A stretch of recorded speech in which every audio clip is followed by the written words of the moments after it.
muka berhadapan sehingga tahu bahwa apa yang mereka kerjakan, apa yang kita lakukan itu tahu. Yang berikut masukan Arbeta, alhamdulillah tadi kaitannya dengan rumah ibadah.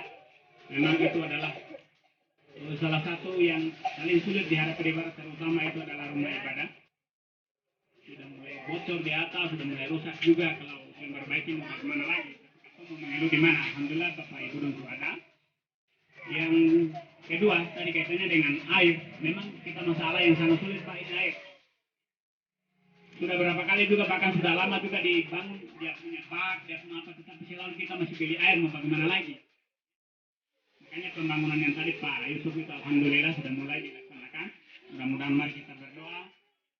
Semoga seluruh pekerjaan baik Bapak Yusuf maupun Ibu Ros dan masyarakat ini bersama-sama kita jangan ada yang sakit sehat walafiat dalam melaksanakan tugas sebagai manusia itu jangan lupa bahwa kita harus ingat Maha Kuasa. Yang kedua, seluruh masyarakat atas nama masyarakat Warak, saya hari ini mewakili mereka. Kami ucapkan banyak terima kasih kehadiran Bapak Yusuf Wali dan Ibu Ros.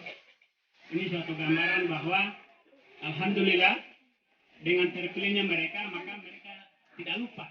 Dong datang lihat ketong lain. Dengan lihat itulah maka yang tadi Ibu sampaikan bahwa sekarang dong mendengar apa yang ketong keluhkan.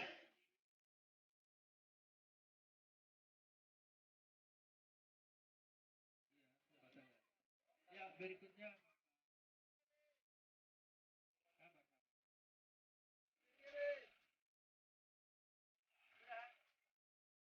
iya, berikutnya